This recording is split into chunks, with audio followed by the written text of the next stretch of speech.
ये जो महिला है, जमीन का कोई विवाद था जिसमें डीएम से बात हो गई है, उसमें हो गया जब तक कोर्ट से ऑर्डर नहीं आता कोई भी पक्ष कब्जा नहीं करेगा। लेकिन इसके बाद दूसरे पक्ष ने आकर के धमकाया है और मारपीट का प्रयास किया है, तो उसमें मदद करके जो हाँ बिल्कुल ठीक है, दोनों लोगों को दिखवा दिया। ठीक है जी, आप लोग जन सुनवाई में अंदर जाके बैठ जाइए, आप जाकर के वहाँ जन सुनवाई में बैठ जाइए, अभी हम काम करवा पूरी मदद कराइए। आइए आ जाइए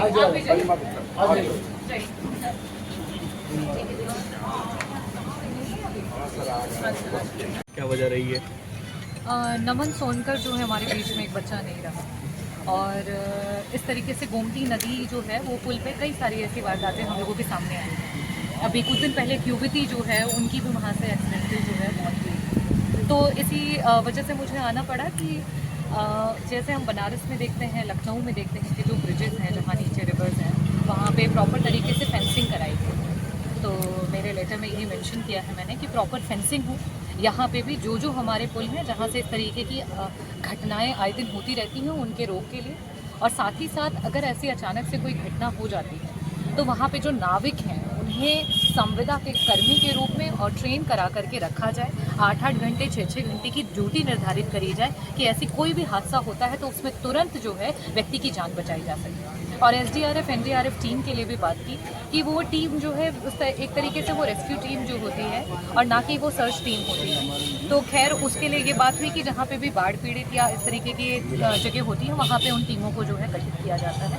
मैंने कहा कि शासन जो है उनको यहाँ डिस्ट्रिक्ट लेवल की तरफ से एक लेटर चला जाए कि विधायकों के द्वारा, प्रतिनिधियों के द्वारा ये मांग की गई है कि एक ऐसी टीम का भी गठन किया जाए जो इस तरीके की सिचुएशंस में मदद कर सके, जान बचा सके और इवन सर्च भी कर सके।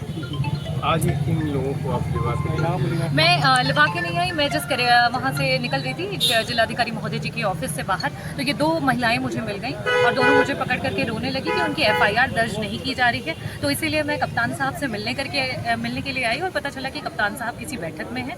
तब जन सुनवाई में बैठे हुए जो लोग थे, पुलिस अधिकारी लोग, उन्होंने मदद की और उन्होंने कहा कि वो दोनों महिलाओं की मदद करेंगे, उनकी एफआईआर जो है उसको देख करके और जो वैलिड रहेगा उन ग्राउंड्स पे उनकी मदद होगी।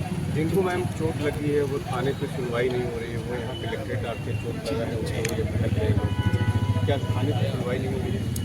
जी डेफिनेटली, देखिए थानों पे जो है वो अगर सही तरीके से सुनवाई होती तो इस तरीके से कलेक्ट्रेट में इस तरीके से आकर के जिले पे एक गरीब महिला जो है और बच्ची जो है गुहार नहीं लगा रही। तो कहीं ना कहीं इस प्रदेश का जो आपका जो कहते हैं कि न्याय का जो सिस्टम है वो बड़े फेलियर की तरफ जा रहा है। एक संयोग ही था कि जो आप मिल गई और ये चीज़ यहाँ पर हो गई, तो कैसे आप नहीं मिलती तो कैसे होता? मैं मिलती रहूँगी और हमेशा रहूँगी, और मैं अब जौनपुर में भी जो है लोगों से मुलाकात करने लगी हूँ, क्योंकि जौनपुर की समस्याओं के लिए लेकर के लोग मछली शहर आने लगे थे। तो मैंने यहाँ पे भी समय जो है निर्धारित किया है, यहाँ पे भी लोगों से मुलाकात होती रहती है। उनमें से एक महिला जो है वो कल भी आई थी, मुलाकात की थी और उनसे रिलेटेड कप्तान साहब से बात भी हुई थी, मदद की, और आज वो वापस से मिली तो उनकी मदद कराई, और दूसरी जो युवती थी उनसे पहली बार मुलाकात हुई तो उनकी भी मदद कराई। इधर भी शहर में सक्रियता आपकी काफ़ी बढ़ गई है लेकिन 1 हफ्ते 10 दिन से, क्या है लगता है? नहीं, 1 हफ्ते 10 दिन से नहीं, ये कुछ जो वारदातें हुई वो मुझे लगता है कि मुझे बहुत पीड़ा है उसकी लेकर के। जो नमन का हुआ वो हमारे ही परिवार का एक सदस्य रहा है, हमारी रिलेटिव ही रहा है, और उसका जाना बहुत पीड़ादायक है। और अपार्ट फ्रॉम दैट जो प्राची मिश्रा का जो हम लोगों के बीच में आया पड़ाव पे जो हादसा हुआ, समीर के साथ जो हुआ, शिवा गौतम के साथ हुआ, ये पीड़ादायक है। और मुझे लगता है मेरे साथ साथ यहाँ हर एक व्यक्ति उनके दुख में जो है साथ में उसको महसूस कर सकता है, और शायद यही रीज़न है कि मुझे यहाँ पे आकर के खड़ा होना पड़ा, उनकी आवाज़ बनना पड़ा।